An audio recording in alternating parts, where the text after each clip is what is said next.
Molarity of ions, इसको question के through ही समझते हैं। ये क्वेश्चन है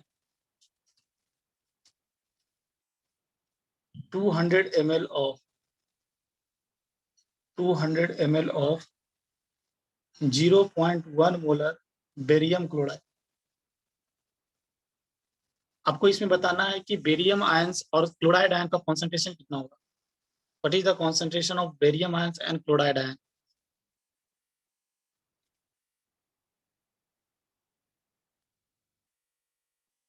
तो फर्स्ट ऑफ ऑल देखो यहाँ पर ये ध्यान रखना, ये जो बेरियम क्लोराइड है, बेरियम क्लोराइड को पानी में हम डालेंगे तो ये क्या होगा, बेरियम आयंस में टूट जाएगा और साथ ही साथ क्लोराइड आयन में टूट जाएगा। ये पता होना चाहिए। ये अपोजिट ये जो देख रहे हो ना, ये इसका चार्ज है। ये दो चीज इंडिकेट कर रहा है, क्लोराइड आयन का नंबर भी इंडिकेट कर रहा है और बेरियम आयन का वैलेंसी भी रिप्रेजेंट कर रहा है। और ये जो 1 है ये बेरियम नंबर का नंबर भी रिप्रेजेंट कर रहा है और साथ ही साथ क्लोराइड आयन का चार्ज भी रिप्रेजेंट कर रहा है या वैलेंसी भी रिप्रेजेंट कर रहा है। तो अगर ये देखोगे ये कितना मोलर है, ये 0.1 मोलर है, देख लो 0.1 मोलर है। तो 0.1 मोलर से ये भी आपका 0.1 मोलर मिलेगा और ये जब 1 मोल से 2 मोल मिलता है तो 0.1 मोलर से ये कितना मिलेगा, 0.2 मोलर। ये एक तरीका हो गया। दूसरा तरीका हम ऐसे भी डील कर सकते हैं। इसका मिली मोल्स बताओ, इसका मिली मोल्स बताओ। मिली मोल्स कैसे निकालते हैं, दोनों को मल्टीप्लाई कर देंगे तो मिली मोल्स निकल जाएगा। 20 कितना मिली निकलेगा बताओ, 20 20 मिली मोल्स।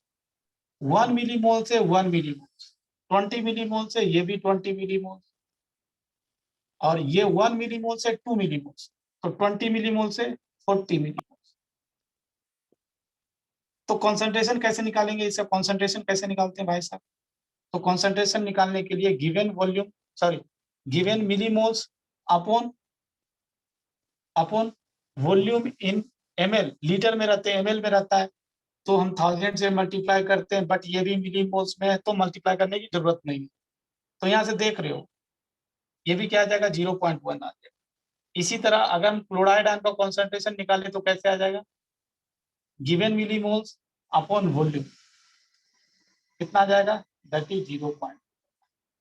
तो आप ऐसे भी अप्रोच करें या ऐसे अप्रोच करें, जो आपको कन्वीनियंट लगे। चलो ये हो गया। तो अगला क्वेश्चन,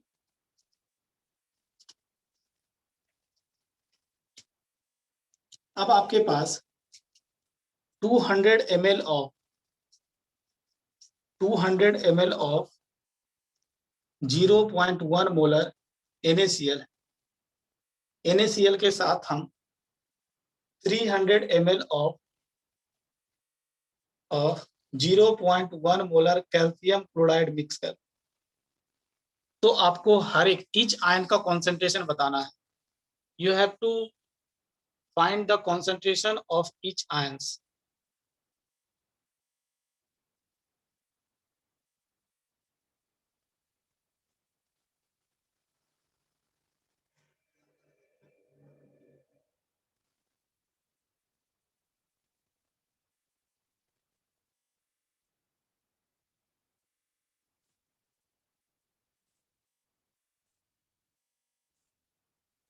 सोडियम आयन का कॉन्सेंट्रेशन बताओ, कैल्शियम आयन का कॉन्सेंट्रेशन बताओ, क्लोराइड आयन का कॉन्सेंट्रेशन बताओ।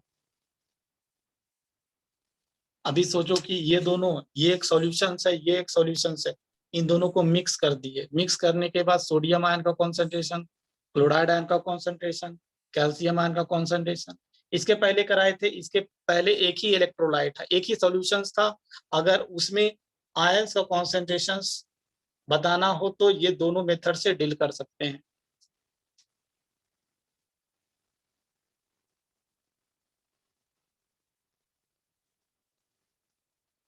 सर बोले, हाँ, सोडियम आयन 0.1 मोलर 0.1 बोला नहीं, गलत। 0.1 मोलर, वो गलत है। यहाँ पर ये जो पहले क्वेश्चन कराए ना बच्चे, यहाँ पर एक इलेक्ट्रोलाइट था, अब एक से ज्यादा इलेक्ट्रोलाइट है, एक से ज्यादा सॉल्यूशन को मिक्स किया, तो अभी वॉल्यूम चेंज हो जाएगा, समझ रहे हो, वॉल्यूम चेंज हो जाएगा। तो it's better to approach by second method, not by first method. समझ रहा बात को, यहाँ पर एक ही वॉल्यूम आपका 200 ml था, हाँ सर, तो हम हाँ सर, 2/50 सोडियम, सोडियम का 2/50, बिल्कुल बिल्कुल 2/50 0.0 हाँ अब सही है। कैल्शियम का 3/50। हाँ 3/50 दैट इज 0.06। हाँ, और क्लोरीन का है 8/50। हाँ 8 chloride ion, not chlorine, chloride ion that is हाँ 8/50 दैट इज हाँ सर, 0.16। हाँ सर। तो 0.1 बोलना गलत रहेगा सोडियम, ठीक। अब देखो कैसे करना है यहाँ पर, इसको समझो। ये सब चीजें आपको, जो आपका केमिकल इक्विलिब्रियम है वहां पर ये सब चीजें बहुत यूज हो, तो अभी से चीजों को, इसको स्ट्रॉन्ग करके रखो। तो ये क्या है ऐसा देखो, यहाँ पर दो चीजें, एक NaCl है, एक सॉल्यूशन है जिसके अंदर NaCl है, यहाँ से मुझे सोडियम आयन और क्लोराइड आयन, यहाँ पर एक आपका कैल्शियम क्लोराइड है, कैल्शियम क्लोराइड से कैल्शियम आयन मिलेगा और क्लोराइड आयन बैलेंस्ड कर दिए। इसका मिलीमोल से डील करो, इसका मिलीमोल देखोगे तो कितना होगा 20 मिलीमोल, 20 मिलीमोल से ये भी 20 मिलीमोल और ये भी 20 मिलीमोल, इसका मिलीमोल्स निकाल लो तो ये 30 मिलीमोल्स, ये 30 मिलीमोल से ये भी 30 मिलीमोल्स और ये आपका 60 मिलीमोल्स। चलो अब देखो क्या हमको निकालना है, सोडियम आयन का concentration. Sodium ion, total sodium ion कितने हैं पूरे मिक्सचर्स में, तो ये 20 मिलीमोल। टोटल वॉल्यूम भाई साहब कितना है, तो अभी टोटल वॉल्यूम 500। इसी तरह अगर मुझे कैल्शियम आयन का कॉन्सेंट्रेशन निकालना है, तो टोटल कैल्शियम आयन का मिलीमोल्स कितना है 30 और टोटल वॉल्यूम कितना है 5। इसी तरह टोटल क्लोराइड आयन निकालना है, तो क्लोराइड आयन यहाँ भी है, क्लोराइड आयन यहाँ भी है, तो टोटल कितना है भाई साहब, तो 80 millimoles upon 5।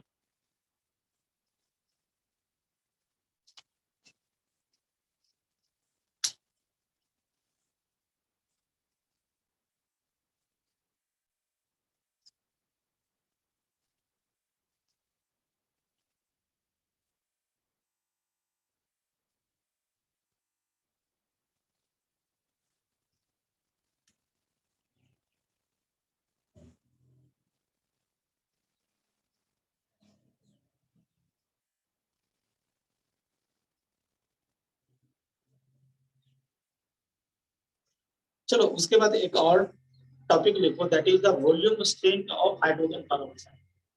Volume strength of hydrogen peroxide, volume strength of hydrogen peroxide.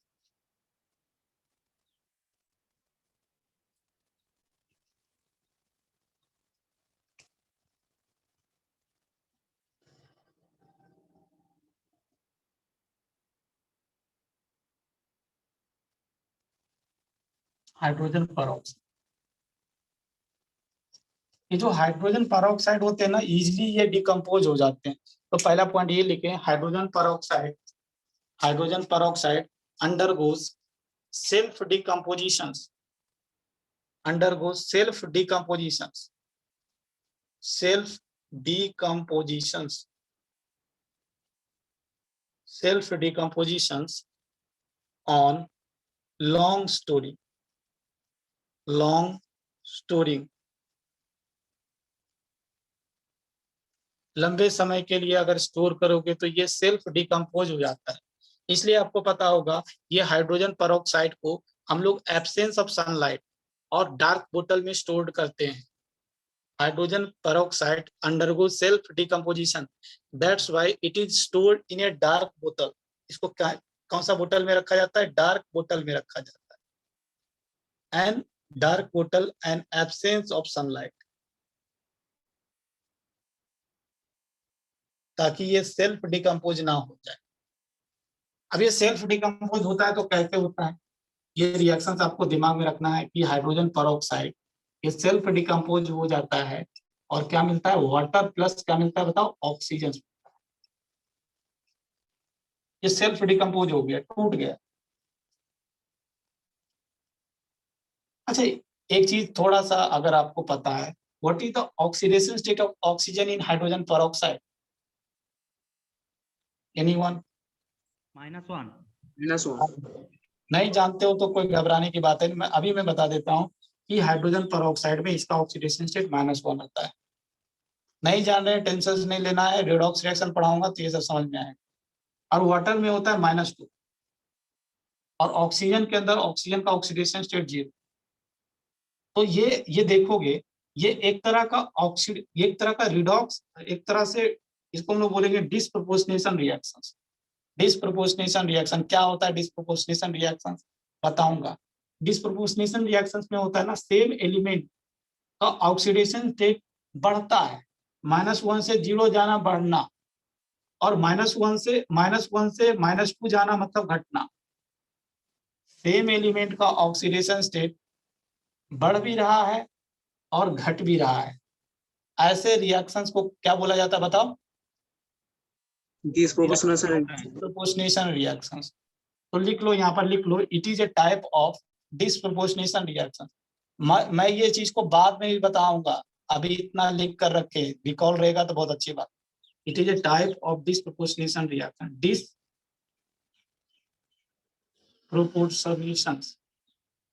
Disproportionation reaction.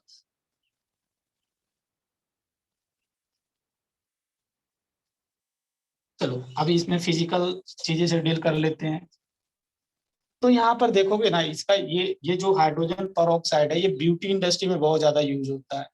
अगर आपको आपको अपने फेस के ऊपर इंस्टेंट ग्लो लाना है तो ये हाइड्रोजन परऑक्साइड को लगा लोगे ना, तो तुरंत ग्लो आ जाएगा, तुरंत ये ग्लो आ जाएगा तुरंत। इसलिए ये ब्यूटी इंडस्ट्री में बहुत ज्यादा यूज होता है हाइड्रोजन परऑक्साइड का। तो अभी यहाँ पर मैं बताना चाहता हूँ कि इस हाइड्रोजन परऑक्साइड के बोतल के ऊपर देखोगे ना, बोतल के ऊपर एक लेबलिंग किया रहता है, बोतल के ऊपर एक लेबलिंग किया रहता है, एक कोड लिखा रहता है। उस कोड को आम आदमी नहीं समझ पाएगा, वो केमिस्ट समझ पाएगा, जानकार लोग समझ पाएगा, आम आदमी वो समझ नहीं पाएगा।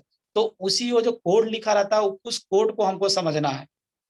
तो कोड वो क्या लिखा रहता है, उसको एनालाइज कैसे करेंगे, इसको देखें। अगर मान लो कि उस बोतल के ऊपर ऐसा लिखा हुआ है, उस बोतल के ऊपर ऐसा लिखा हुआ है, V वॉल्यूम ऑफ H2O2, इसका मतलब क्या होता है, यही हमको समझना है।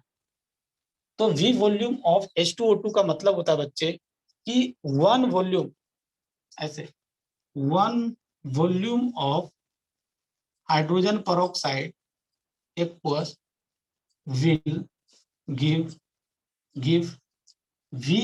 V volume of oxygen as STP मतलब स्टैंडर्ड टेम्परेचर एंड प्रेशर। अगर मैं 1 वॉल्यूम ऑफ हाइड्रोजन परऑक्साइड लूंगा तो उससे आपको V वॉल्यूम ऑफ ऑक्सीजन मिलेगा। एग्जाम्पल इसी को, मतलब इसका मतलब क्या होता है, अगर मैं 1 लीटर हाइड्रोजन परऑक्साइड लूंगा तो उससे मुझे कितना V लीटर ऑक्सीजन STP पर मिलेगा। अगर मैं 1 ml हाइड्रोजन परऑक्साइड लूंगा तो हमको V ml ऑक्सीजन STP पर मिलेगा। क्या ये समझ में आ रहा है बताओ?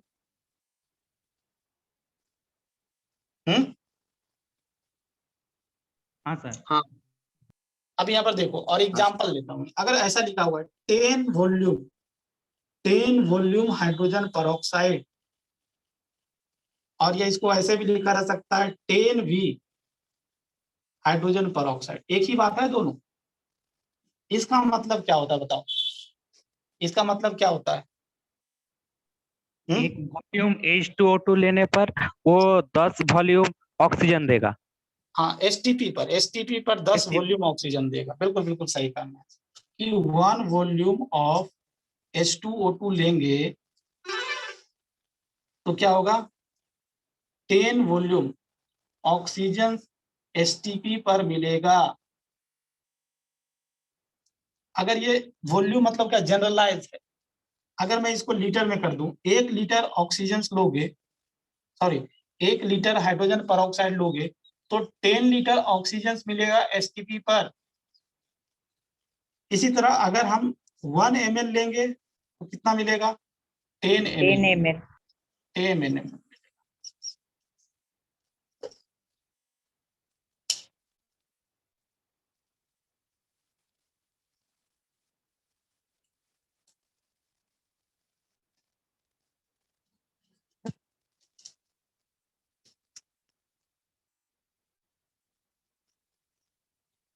अगर ऐसा लिखा हुआ है तो कोई मुझे बताएगा 10 ml of 10 ml of 10V hydrogen peroxide, इसका मतलब बताओ मुझे। तो अगर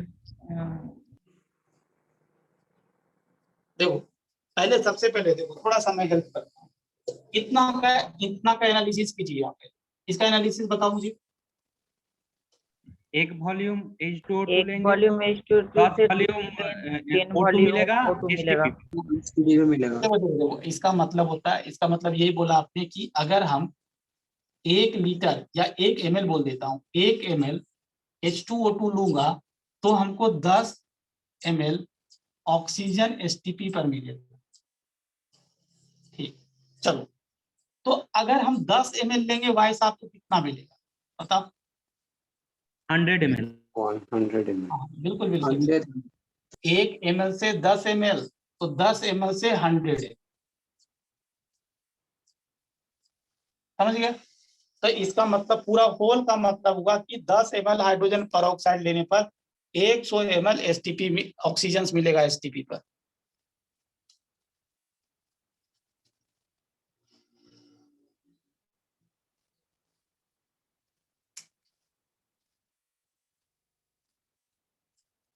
उसके बाद आगे बढ़े, लिखे relationship between volume strength and molarity. Relationship between volume strength and molarity.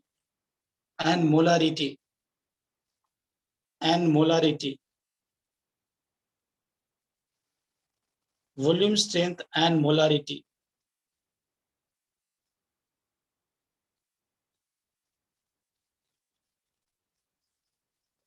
देखो यहाँ पर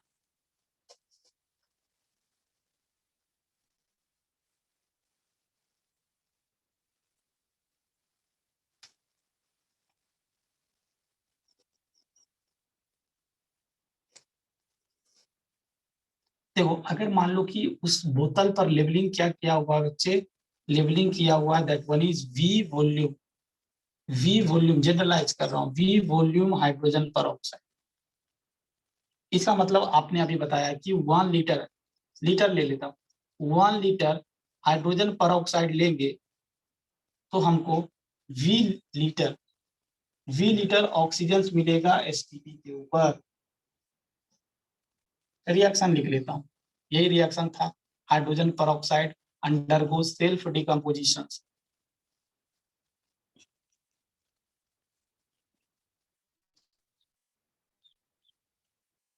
तो ऑक्सीजन कितना मिल रहा है बताओ, ऑक्सीजन हमको लीटर मिल रहा है, ऑक्सीजन आपको वी लीटर मिल रहा है एसटीपी के ऊपर। तो क्या मैं ऑक्सीजन का मोल्स निकाल सकता हूँ क्या बताओ, can we find the moles of oxygen if you know the volume of oxygen at STP? What is the procedure to find the moles? 2.4 से डिवाइड कर देंगे। मोलर वॉल्यूम से डिवाइड v लीटर अपॉन 22.4 या 22.7 जो भी हो, 22.4 या 22.7। चलो तो ये इतना मोल्स मिलेगा। क्या मुझे ये बता सकते हो इसके इतना मोल्स मिलेगा तो इसका कितना मोल्स मिलेगा? 2 into 2 by 22.4। देखो ऐसे एक मोल से हाफ मोल मिलता है, या ऐसा बोल सकते हैं इसका हाफ मोल से ये 1 मोल मिलता है, तो इसके इतना मोल से इसका कितना मिलेगा, इसमें 2, इसका 2b अपॉन O into 22.4 आप लोग बोल सकते हैं।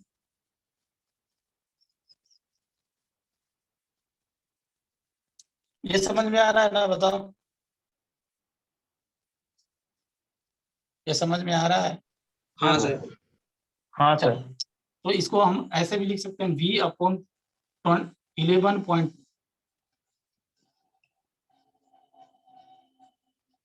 अच्छा बताओ, अगर हम H2O2 का कॉन्सेंट्रेशन निकालना हो, मोलरिटी निकालना हो, कैसे निकालेंगे बताओ? Given moles upon volume in litre, volume of solution in litre.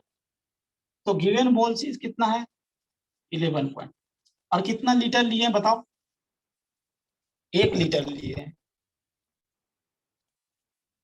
तो ये क्या आ जाएगा, ये क्या आ गया, that is v upon 11 point. तो ये ध्यान रखना, मोलरिटी,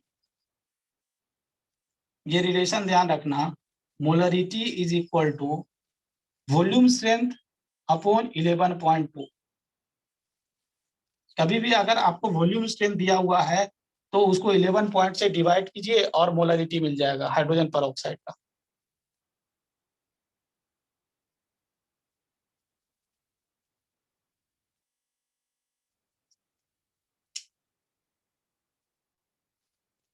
लिख लो इसको, उसके बाद क्वेश्चन लिखो।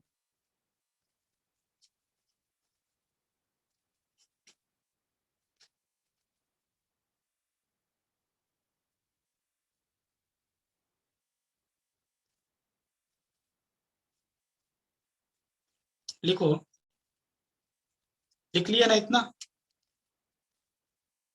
4a 16.8 v हाइड्रोजन पर ऑक्साइड, 16.8 v हाइड्रोजन पर ऑक्साइड।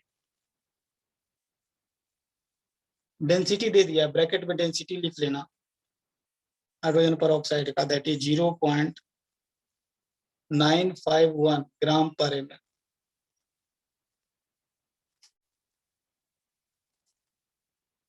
कैलकुलेट, कैलकुलेट, पहला कैलकुलेट मोलारिटी, मोलारिटी। दूसरा वेट अपॉन वेट परसेंटेज। तीसरा वेट अपॉन वॉल्यूम परसेंटेज। चौथा मोल्स ऑफ सॉल्यूट। पांचवा पीपीएम।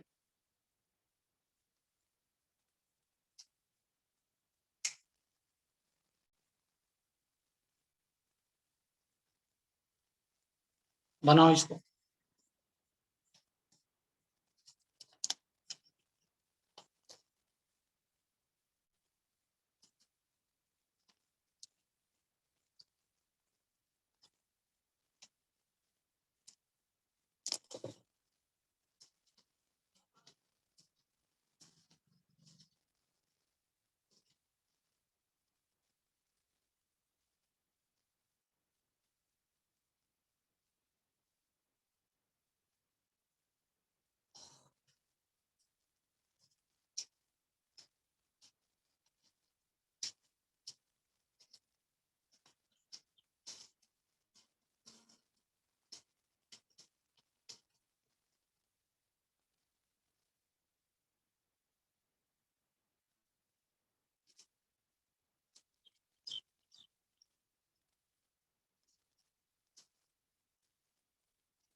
तो बन गया।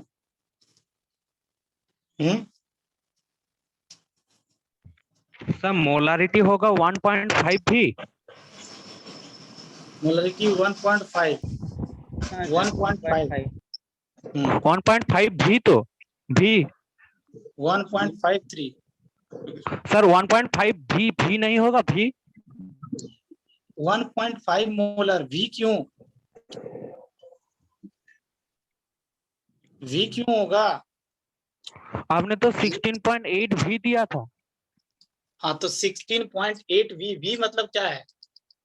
वॉल्यूम। अब यहाँ पर मैं 10 वी हाइड्रोजन पर ऑक्साइड लिखने का मतलब क्या हुआ? ये क्या इंडिकेट कर रहा है? वॉल्यूम। ऐसा तो नहीं बोले ना, ऐसा तो हम नहीं बोले ना कि 1 लीटर H2O2 लेंगे तो हमको 10 वी लीटर ऑक्सीजन मिलेगा, ऐसा बोला था क्या? नहीं सर 10 लीटर।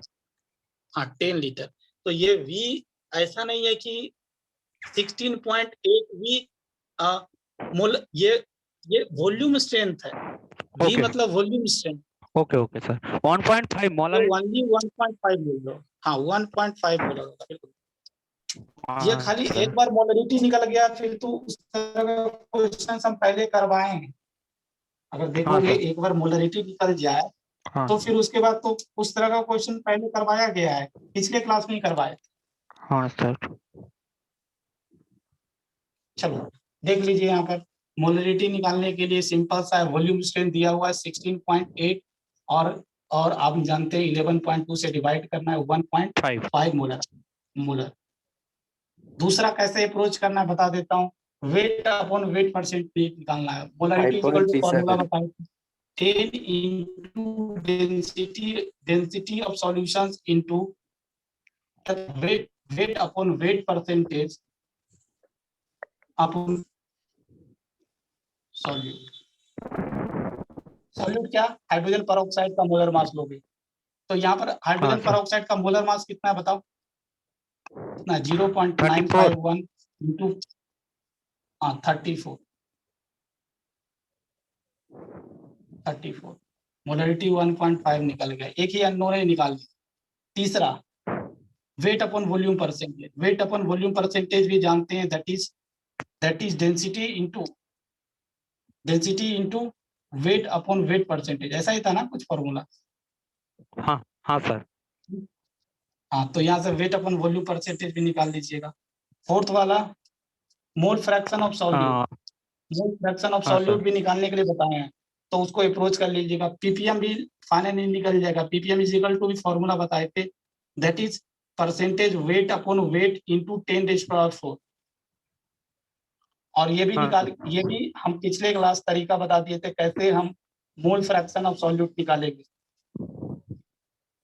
चलो उसके बाद सर आगे मोल बढ़ते फ्रैक्शन हैं। Of solute 1/3।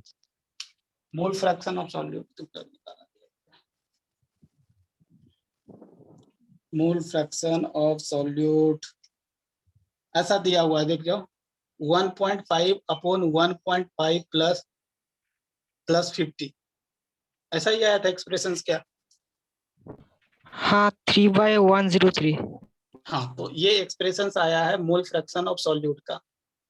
अगर इस तरह का एक्सप्रेशन आ रहा है तो इसको फाइनली सॉल्व कर लीजिए। 1.5 अपॉन ये कितना हो जाएगा 51.5।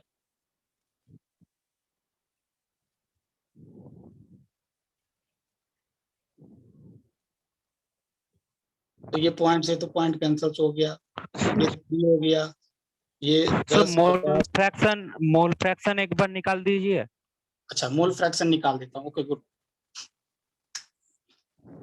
देखो मोल फ्रैक्शंस निकाल देता हूँ।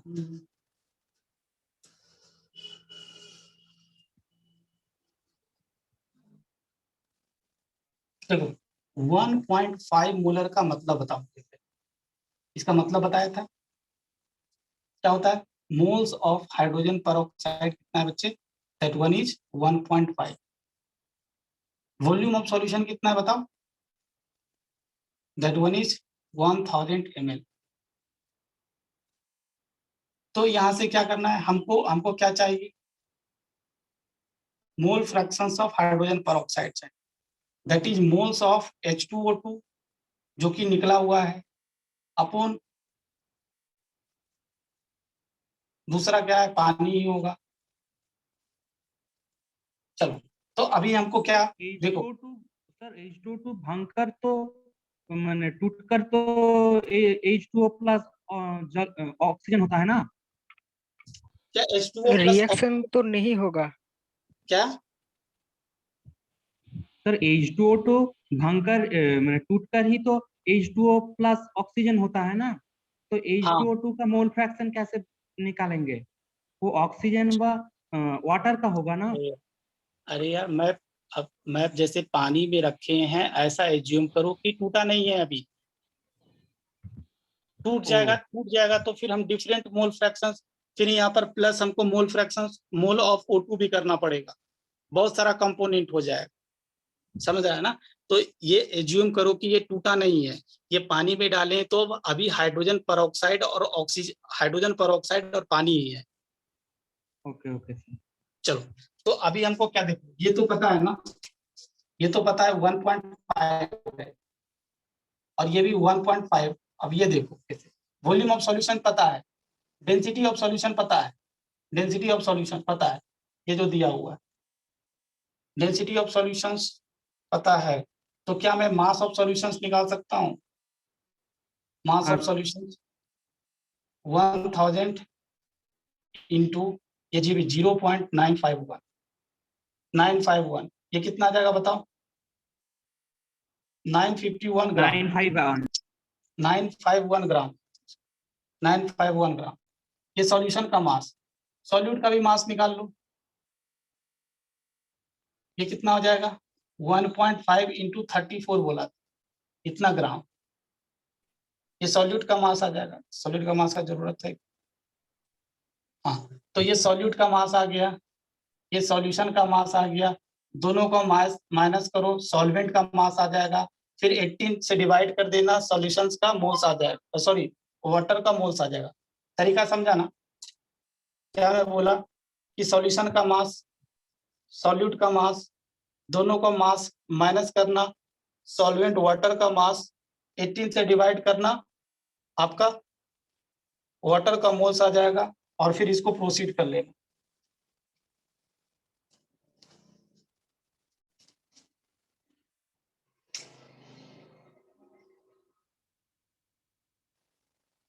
ये निकालोगे ना तो ये आई थिंक सो 51 ग्राम आ रहा है, इन दोनों को मल्टीप्लाई करो तो 51 आता है। तो ये दोनों का मतलब क्या, ये जो मोल्स आ जाएगा दैट विल बी 900, ये दोनों को डिफरेंस निकालेगा 900 अपॉन 18, तो ये कितना आ जाएगा? 50 आ जाएगा। तो यही तो मैं बोल रहा था, देखो यहाँ पर कहीं लिखा हुआ। अब ये हो जाएगा ना? हाँ सर। हो जाएगा सबमिट, जितना किसी में तो दिक्कत अब नहीं है। चलो आगे बढ़ते हैं,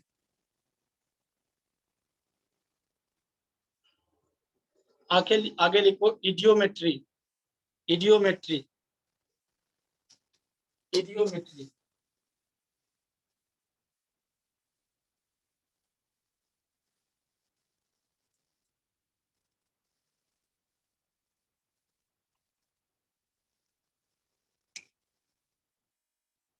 इडियोमेट्री, इडियोमेट्री क्या होता है पहले लिखो, लिख लेना पहला point. It is a technique, it is a technique which is used, it is a technique which is used to determine the molecular mass, to determine the molecular mass of hydrocarbon, to determine the molecular mass of hydrocarbon, an organic compound, and organic compound, and organic compound। फिर से बोलिए sir. फिर से, it is an technique which is used to determine the molecular mass of hydrocarbon and organic compound, which is used to determine the molecular mass of molecular formula of hydrocarbon and organic compound, and to analyze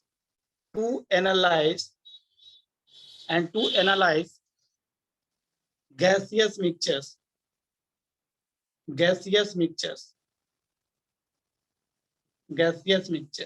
and to analyze gaseous mixtures.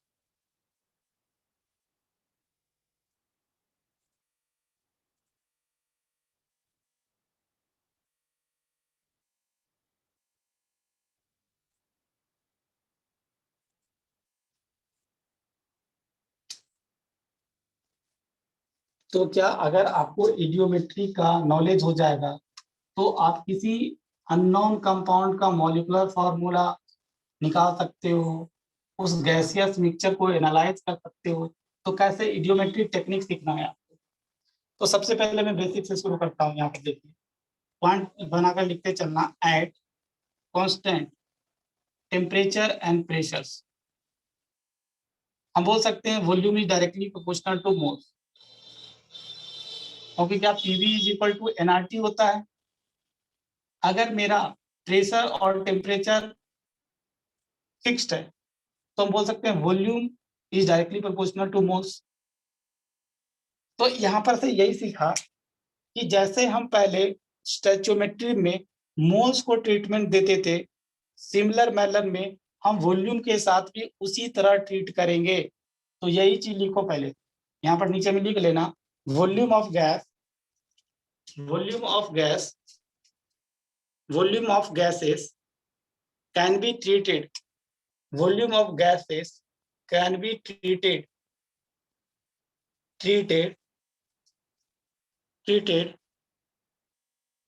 in the similar ways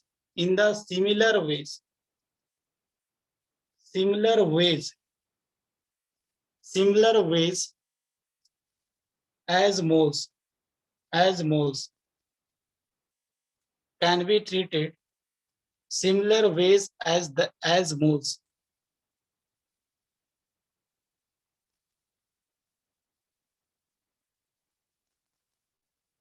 क्या बोलना चाहते हैं देखो, जैसे ये reaction था, nitrogen gas hydrogen gas के साथ रिएक्ट कर अमोनिया बनाता था। तो हम बोलते थे ना कि 1 मोल 3 मोल हाइड्रोजन के साथ रिएक्ट कर 2 मोल अमोनिया बनाए। जैसे हम मोल को ट्रीट कर रहे हैं ना, वॉल्यूम को भी आप इसी तरह से ट्रीट कर सकते हैं। हम बोल सकते हैं कि 1 वॉल्यूम नाइट्रोजन 3 वॉल्यूम हाइड्रोजन के साथ कंबाइन कर 2 वॉल्यूम अमोनिया बनाएगा।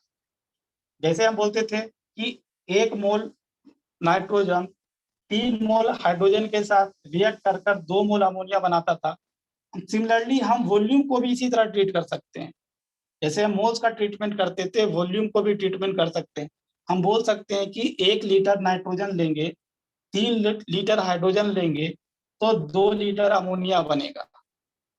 यही चीज बताना चाह रहे हैं हम यहाँ से कि वॉल्यूम ऑफ गैस को, जैसे हम मोल्स को ट्रीटमेंट करते थे, वॉल्यूम ऑफ गैसेस को भी उसी तरह ट्रीटमेंट देना है। ये लिख लो और उसके बाद आगे next point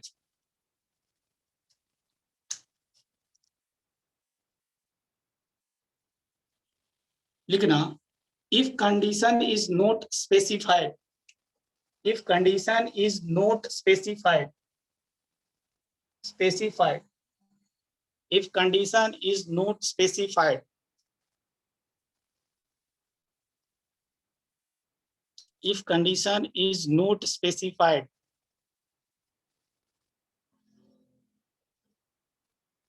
then room temperature is considered. Room temperature is considered. Room temperature के ब्रैकेट में लिख लेना 25 degree Celsius is considered.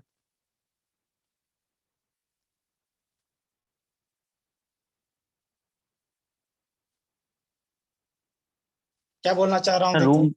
Room temperature is considered.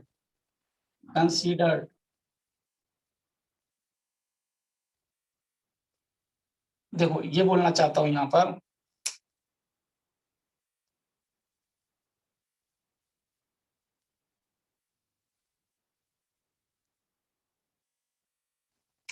अगर किसी भी हाइड्रोकार्बन का कंबशन करते हैं ऑक्सीजन के प्रेजेंस में तो क्या मिलता है बताओ?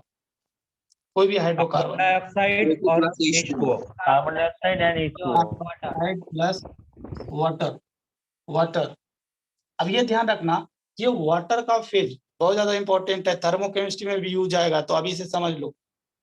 अगर क्वेश्चंस में टेम्परेचर का कोई भी जिक्र नहीं है तो always consider room temperature, room temperature consider करना।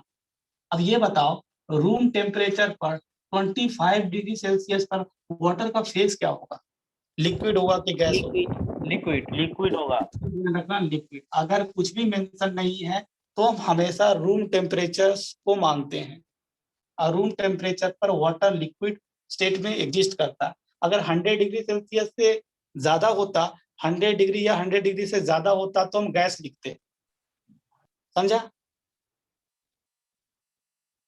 समझ गया ना? हाँ सर। चलो अगला point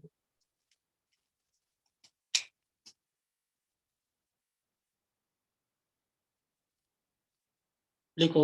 nitrogen is considered as a inert gas at room temperature. Nitrogen is considered as, nitrogen is considered as inert gas, inert gas at room temperature. Nitrogen is considered as inert gas at room temperature. Nitrogen is considered as inert gas at room temperature and will not react react until specified. जब तक questions में बोला नहीं गया है कि nitrogen reactions कर रहा है, आपको क्या मानना पड़ेगा? नाइट्रोजन को इनर्ट मानना पड़ेगा। तो ये चीज भी दिमाग में बैठा दो।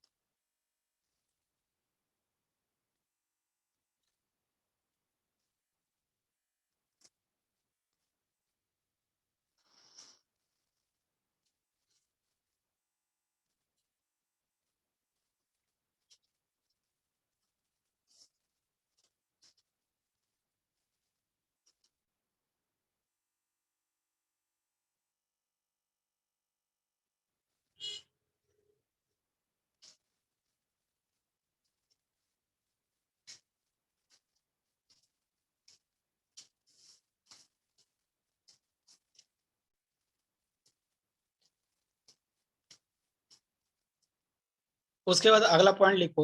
Oxygen is considered in excess, oxygen is considered, oxygen is considered in excess, excess, oxygen is considered in excess if not specified.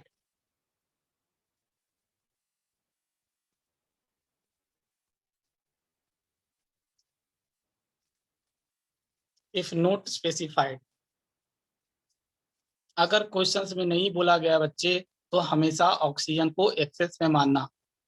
अगर बोल दिया है कि ऑक्सीजन इतना अमाउंट है तो उसको मानोगे, नहीं बोला है तो एक्सेस में मानोगे।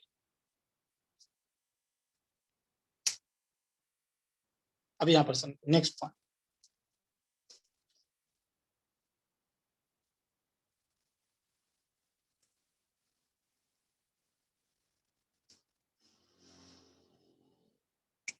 मान लो कि एक कंटेनर है, एक बड़ा जैसा कंटेनर है, इसमें 3 गैस है, ए गैस, बी गैस और सी गैस। इन तीनों गैस का जो वॉल्यूम है ये मान लो कि 80 ml है।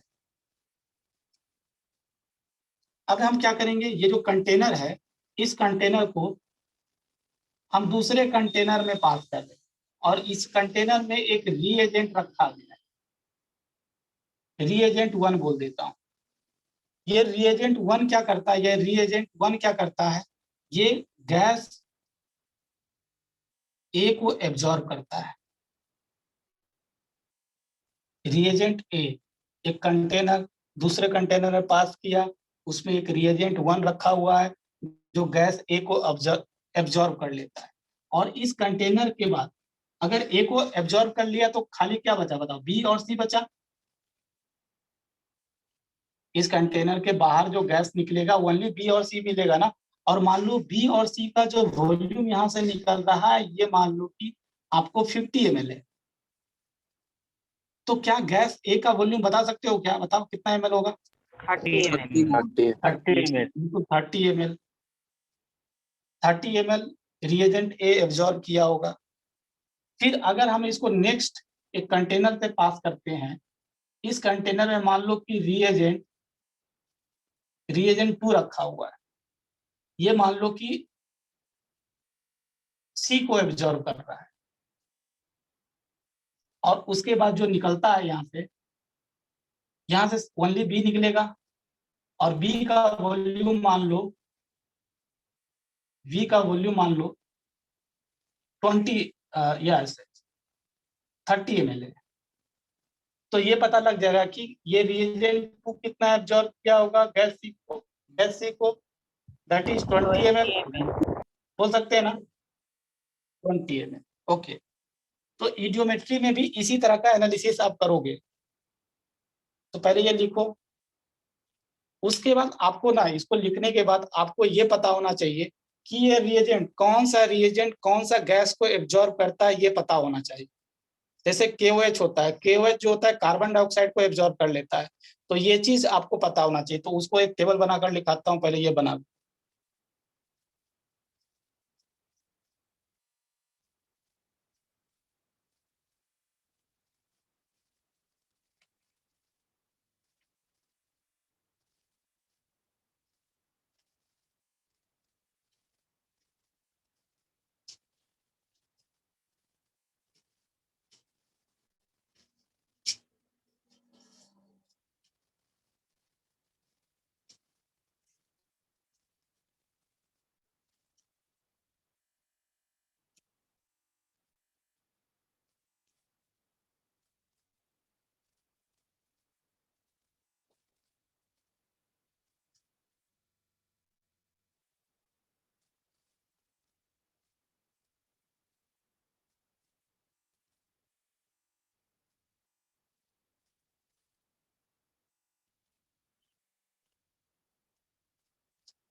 चलो उसके बाद टेबल बनाओ और लिखो।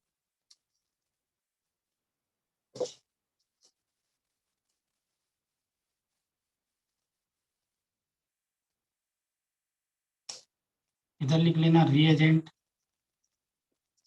और ब्रैकेट में सॉल्वेंट लिख लेना, और इधर लिख लेना कौन सा गैस एब्जॉर्ब करे। पहला लिखना है aqueous KOH। Aqueous KOH carbon dioxide को एब्जॉर्ब करता है, कार्बन मोनोऑक्साइड को भी एब्जॉर्ब करता है, फिर कार्बन डाइऑक्साइड, सल्फर डाइऑक्साइड और क्लोरीन गैस को absorb. Ammoniacal CuCl2, ammoniacal cuprous chloride, ये कौन सा गैस को एब्जॉर्ब करता है, कार्बन मोनोऑक्साइड। इसी तरह टरपेंटाइन ऑयल, टरपेंटाइन ये ओजोन को एब्जॉर्ब करता है। इसी तरह अल्कालाइन पैरागिलोल,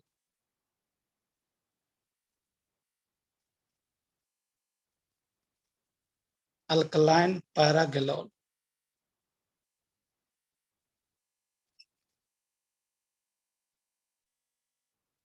ये ऑक्सीजन को एब्जॉर्ब करता है।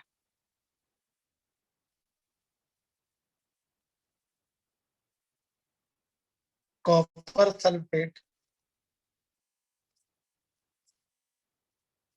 कॉपर सल्फेट और या copper chloride, calcium chloride, calcium chloride, ये वाटर को एब्जॉर्ब करता है। तो ये सब कुछ इंपॉर्टेंट है, बहुत सारा लिस्ट है, बट ये कुछ इंपॉर्टेंट है, इसको ध्यान में रखिएगा।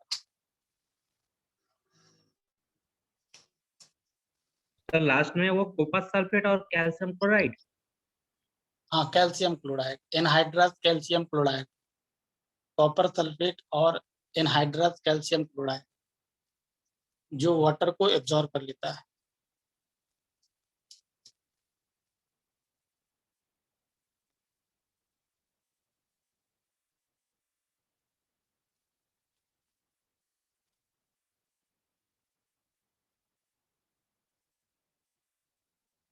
अब volume change during chemical reactions, इसको लिखो तो, वॉल्यूम चेंज ड्यूरिंग केमिकल।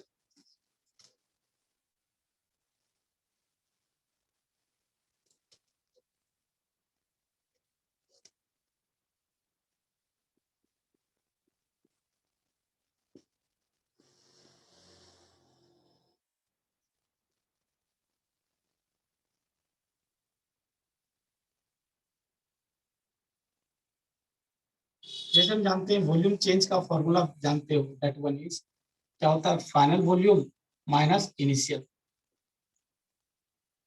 ये भी बताए थे कि अगर आपका मोल्स ऑफ प्रोडक्ट, ये ओनली गैसेस देखना,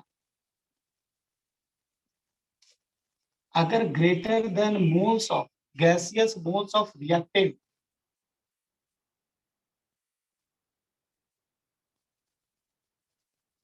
अगर ज्यादा है तो इस केस में क्या होता है, वॉल्यूम इंक्रीज होता है। और इसको हम लोग बोलते हैं क्या, टेक्निकल भाषा में, एक तो कॉन्ट्रैक्शन होता है, दूसरा होता है क्या, एक्सपांशन। Expansion, expansion. अगर आपका ये ओनली गैसेस, ध्यान रखना, गैसेस मोल्स को कंसीडर करना, ये रिएक्टेंट क्या लिखा है सर, गैसेस।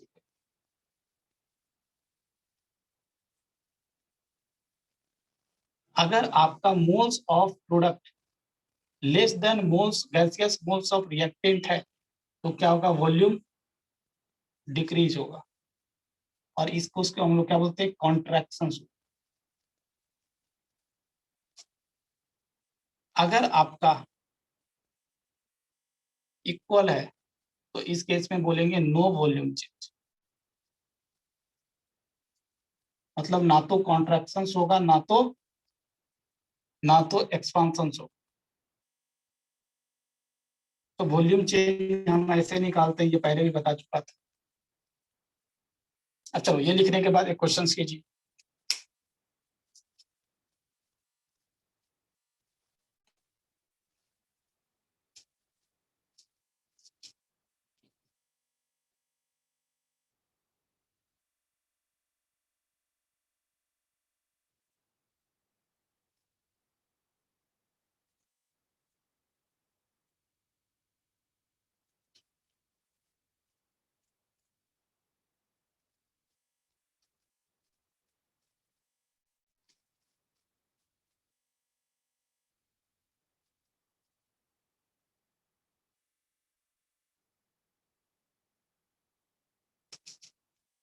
क्वेश्चन लिखिए, नाइट्रोजन गैस है, हाइड्रोजन गैस है,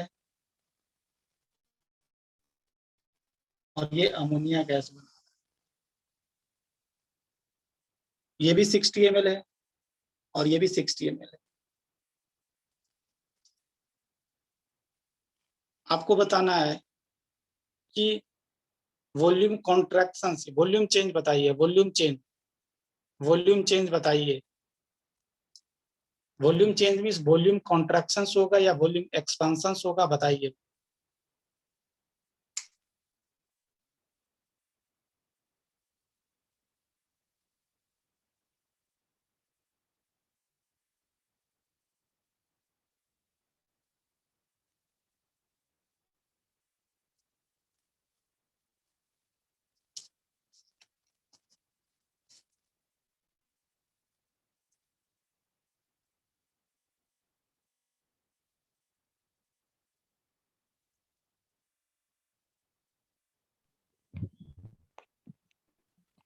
कंस्ट्रक्शन होगा।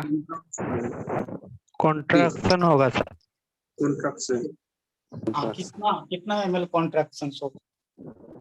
80 ml। नहीं, गलत है। 80 ml 40 40 ml. 40 ml 40 ml 40 ml। 40 ml is the correct one.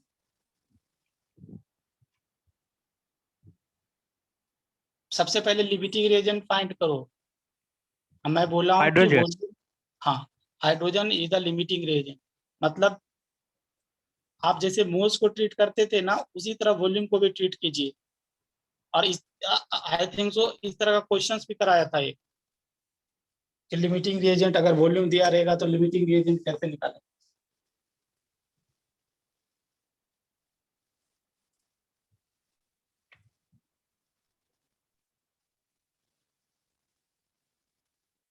देखो, यही क्वेश्चन है। नाइट्रोजन गैस, हाइड्रोजन गैस मिलकर अमोनिया गैस बना।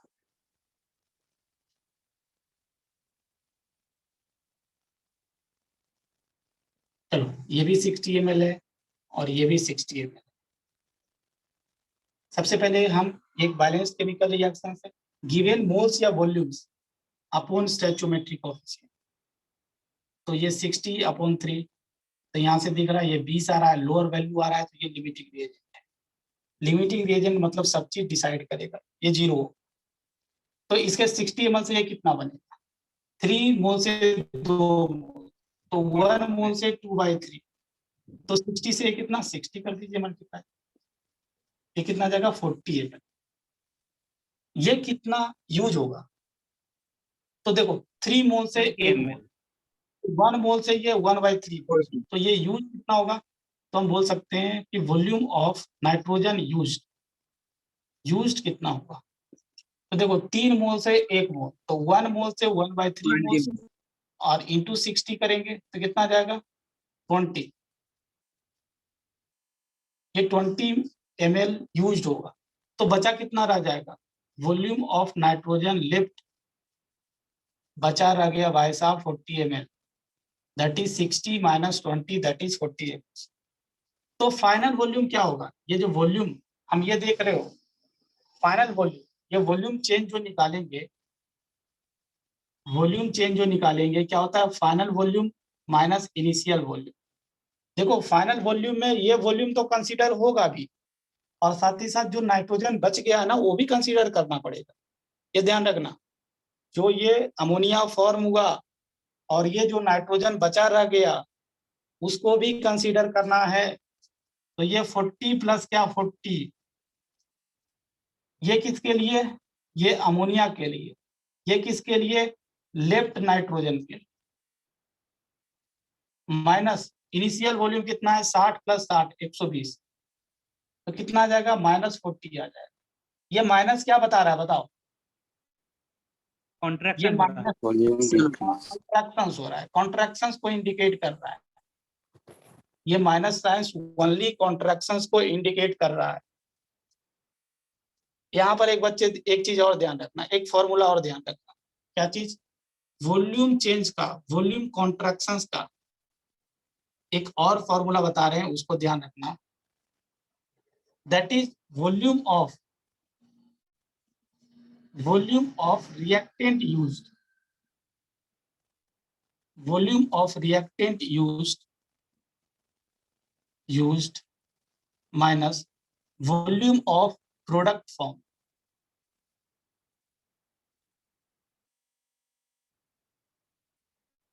ये भी फॉर्मूला ध्यान रखोगे, ये भी यूज पड़ेगा, इससे गलती नहीं होगा। जैसे यहाँ पर बोल रहे थे ना, कोई 20 ml 40 ml ऐसा बोल रहा था, उस तरह का आंसर नहीं आ रहा। अच्छा, रिएक्टेंट कितना यूज्ड हुआ है बताओ मुझे, इसमें रिएक्टेंट कितना यूज्ड हुआ है? 80 ml। देखो, रिएक्टेंट तो ये 20 ml यूज हुआ और ये 60 ml यूज हुआ, टोटल 80 ml यूज हुआ ना। हाँ सर। ये 20 ml नाइट्रोजन यूज हुआ और 20 ml के लिए ये 60 ml यूज हुआ, तो टोटल 80 ml यूज हुआ ना। हाँ सर। तो 80 ml ये यूज हुआ, और प्रोडक्ट अमोनिया कितना फॉर्म हुआ? 40 ml। तो क्या यहाँ से भी देखो सेम रिजल्ट आता है क्या? हाँ सर। तो ये भी फॉर्मूला ध्यान रखोगे।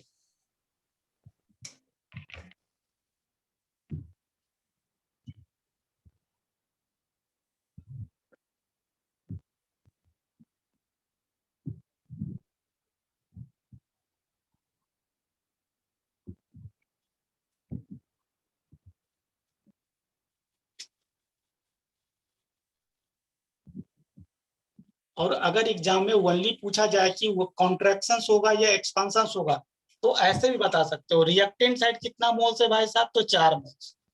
प्रोडक्ट साइड कितना सर मोल्स है भाई साहब, तो 2 मोल्स। तो मोल्स घट रहा है ना, मोल्स घट रहा है तो वॉल्यूम भी घटेगा, और वॉल्यूम घटने का मतलब क्या होता है, कॉन्ट्रैक्शन।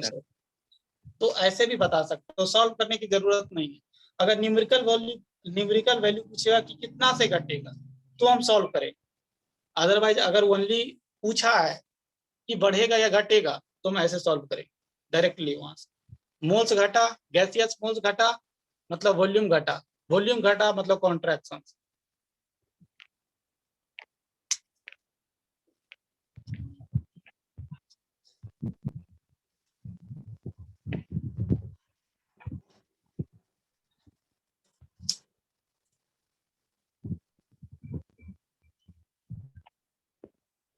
देखो जैसे एक और रिएक्शन ले रहा हूँ, ये PCl5 है।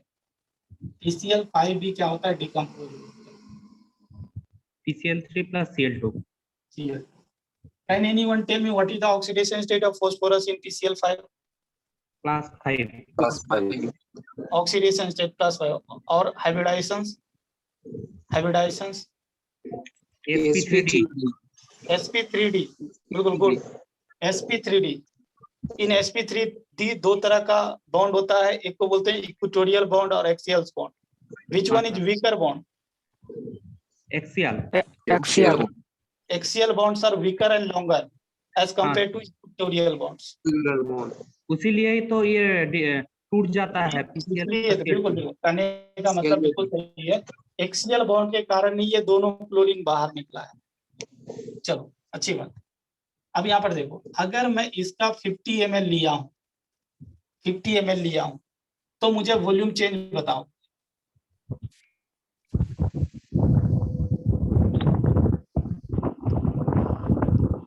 50 ml. 50 ml इसके 50 ml के लिए ये भी 50 ml बनेगा और ये भी 50 ml बनेगा। तो फाइनल वॉल्यूम कितना हो गया, 100, और इनिशियल वॉल्यूम कितना हो गया, ये 50 कितना हो गया, 50 ml। ये +50 आ रहा है, +50 आने का मतलब क्या, वॉल्यूम इंक्रीज करेगा, एक्सपांड करेगा। ऐसे भी देख सकते हो। देखो इधर 1 मोल है और इधर कितना मोल है, 2 मोल, 2 गैसियस मोल। तो मोल्स बढ़ रहा है, अगर मोल्स बढ़ रहा है तो वॉल्यूम बढ़ रहा है, मतलब एक्सपेंशन हो। ऐसे भी बोल सकते हो।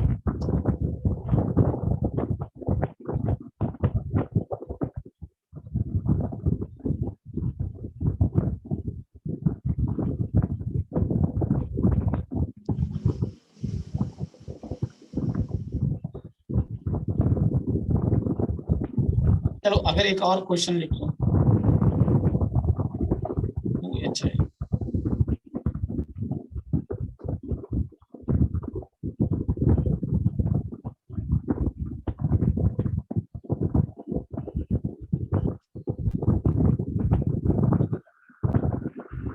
तो इस केस में कोई वॉल्यूम चेंज होगा क्या, नहीं सर, नहीं चेंज में दोनों तरफ ही मोल सेम है। बिल्कुल बिल्कुल कहना है कि दोनों तरफ मोल सेम है, तो नो चेंज इन वॉल्यूम। इसमें ना तो कॉन्ट्रैक्शन होगा ना तो एक्सपेंशन होगा।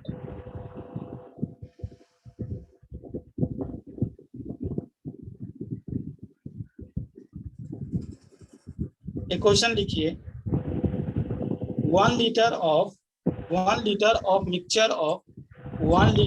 mixture of carbon monoxide and carbon dioxide.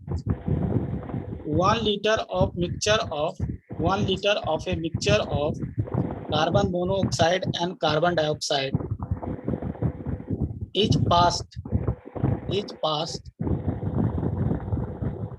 is passed through a red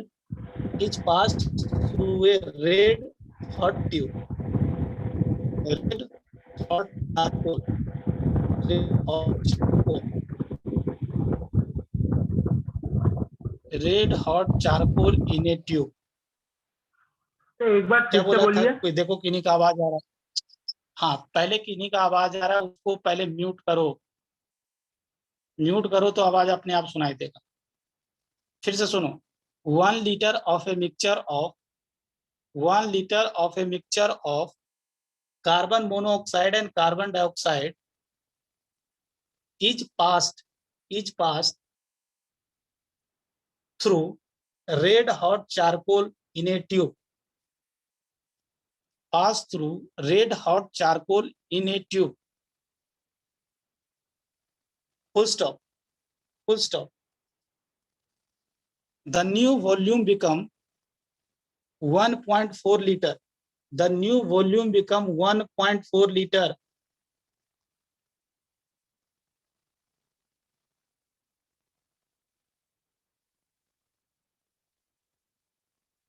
Find out the percentage composition of mixture by volume. Find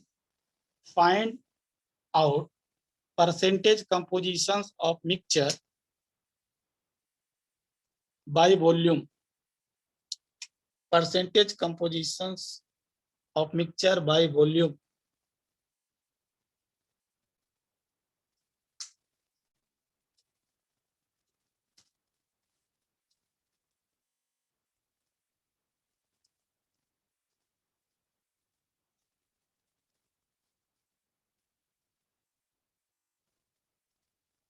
बना।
चलो बना किसी का।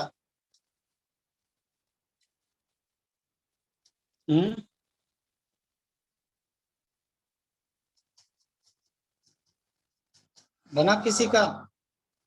नहीं सर। नहीं। चलो देखो कैसे अप्रोच करेंगे इसको।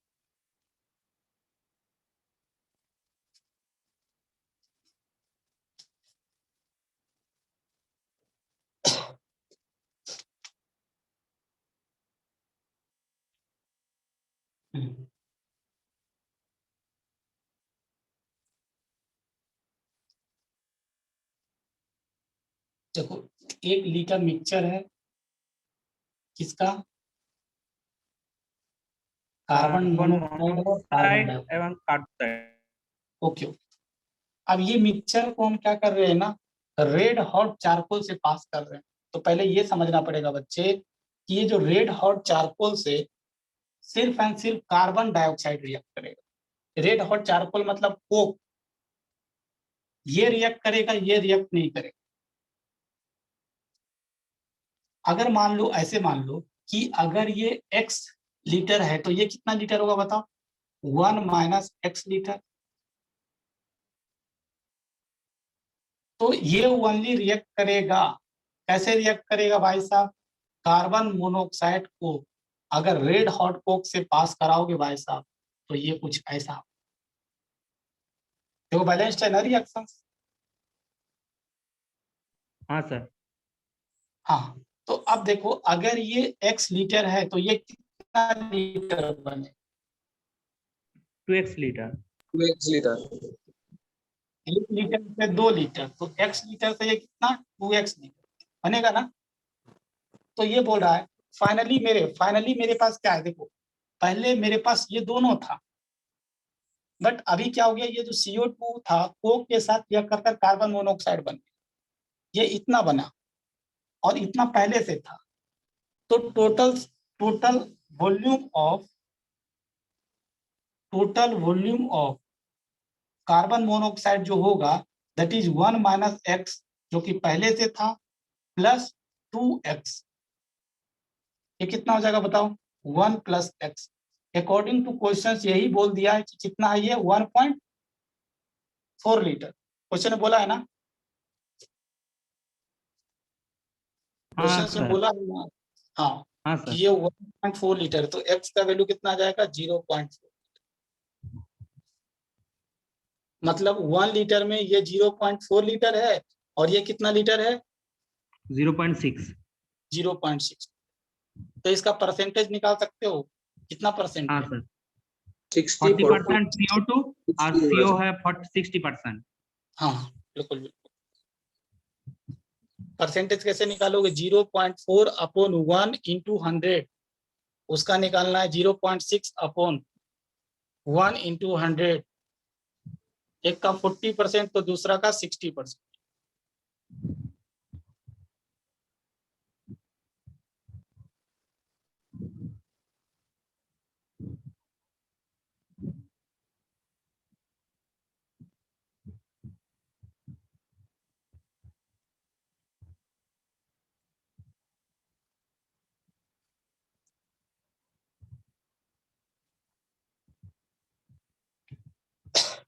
एक क्वेश्चन और लिखो। 10 ml of 10 ml of 10 ml of a mixture 10 ml of a mixture of carbon monoxide, methane and nitrogens exploded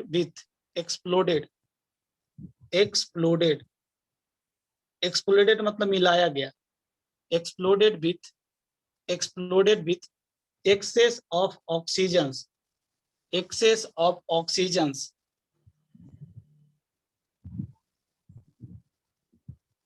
gave a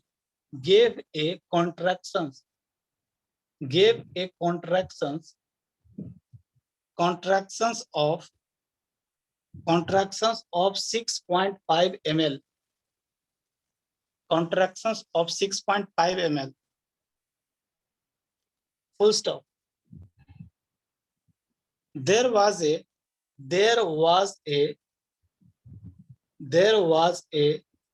further contractions of 7 ml. There was a further contractions of 7 ml, 7 ml, when the residue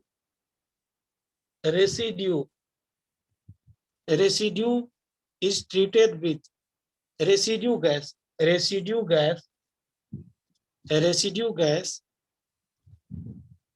treated with KOH, potassium hydroxide.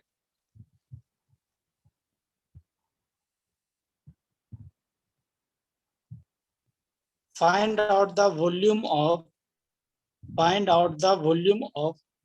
carbon monoxide, methane and nitrogens.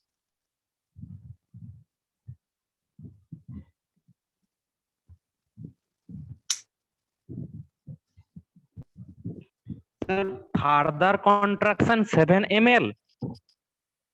हाँ, further contractions of 7 ml और comma when the residue gas कब हुआ, जब हम residue gas is passed with KOH। Okay okay